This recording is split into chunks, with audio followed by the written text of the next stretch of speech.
When it comes to being a fleet mechanic, most people think that the most important type of maintenance is always going to be vehicle maintenance. But there's also a very important thing that you also might need to recognize in your fleet, and that is fuel maintenance. You see, in any fleet, most of the time, if you have a on-site fueling station, you need to maintain that fueling station or pay someone to come and maintain that fueling station. At the same time, all of your vehicles are more than likely using that fuel, and if that fuel somehow gets contaminated, well, now all of your vehicles have contaminated fuel, causing running issues and all sorts of other things. This is something that actually personally happened to me when I took a new position at a new fleet.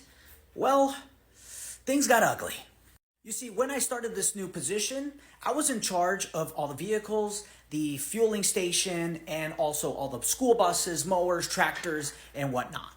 On a test ride, this thing really lacked power. This was a diesel school bus, and normally they have a lot of power, but in this case, it really stumbled, it really stuttered, and really lacked power. It couldn't even get out of its own way at times. I thought, well, there's got to be some major issue going on with this vehicle. So I did all my basic checks, and well, the last thing I checked was fuel. When I went to go drain the fuel out of the fuel filter, a bunch of schmoo came out of it. Unfortunately, my shop didn't have really the capacity to drain about 50 gallons worth of diesel, so I ended up having to send it out to a local shop. That shop came back to me and said, hey, you got some major contaminated fuel. We got to drain everything out of the fuel tank and change the filters out, yada, yada, yada. Basically about $2,000 later, we got our bus back, but we had some issues. The main issue was, well, where did this contaminated fuel come from? And it came from our own fueling station. So I took it upon myself to go ahead and get someone to come out and test the fuel and make sure that we didn't actually have contaminated fuel, because if we did, well, then that also means that every vehicle that uses diesel or every piece of equipment that uses diesel fuel now has contaminated fuel. This is also going to cost a lot of money to fix all these problems where changing fuel filters out, draining fuel, obviously you have a lot of fuel that you need to dump out and then put fresh fuel. So this is a high cost of maintenance when you have a lack of good quality fuel. When I had that company come out, they went ahead and probed our fuel tanks. So this is actually their probing tool. They go ahead and dunk this at the bottom of the tank.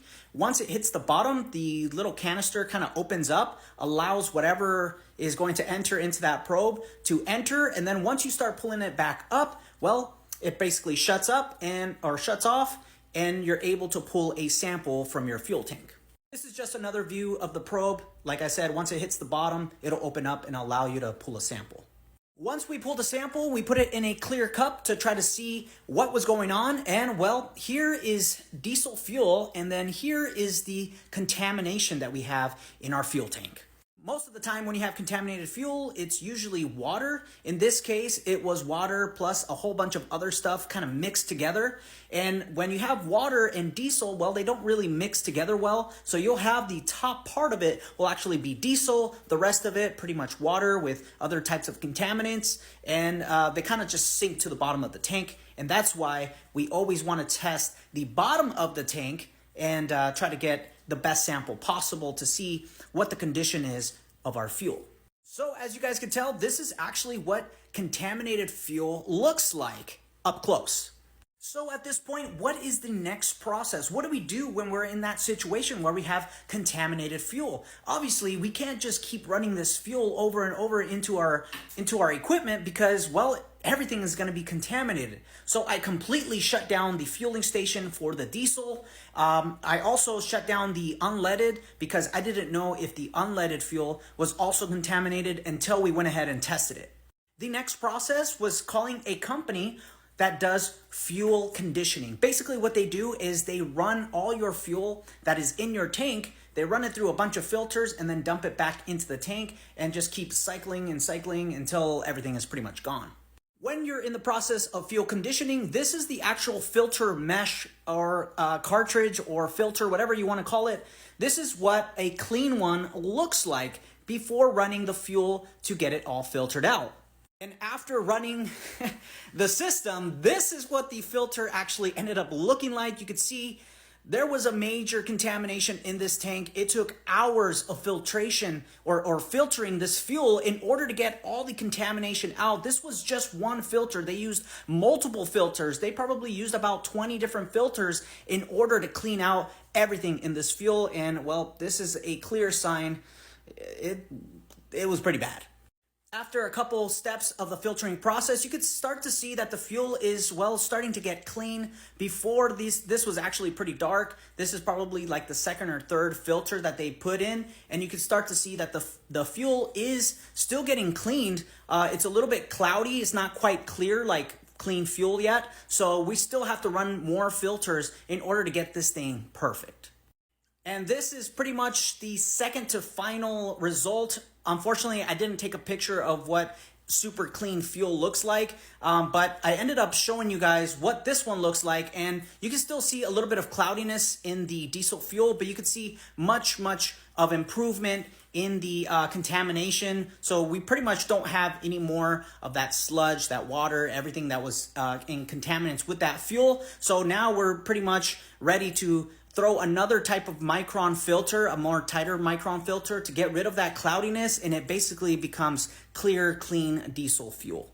So after all was said and done, we ended up getting some nice clean fuel again. We ended up taking all the old fuel that was about 500 gallons worth of contaminated fuel. This is a high cost, but we're trying to avoid even a higher cost, because if we would have not polished the fuel, all that fuel would have gone into our vehicles. Those vehicles would have had contaminated fuel. Now you're talking about injection pumps failing. Now you're talking about contaminated injectors. Now you have sludge in the bottom of the fuel tank, so you have to dump all that fuel. Then now there's another loss of fuel there. And you're talking about labor hours, a shutdown of, almost completely shutdown of your fleet if all your fleet takes the same fuel.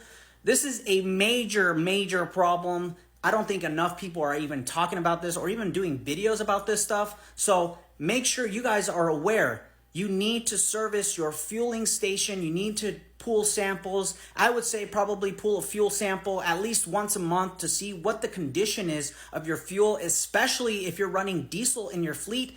Diesel likes to absorb moisture, and well, over time, all that moisture absorbent is going to go to the bottom of that tank. And if you're not checking that kind of stuff, you could be ending up with the same problem that I had.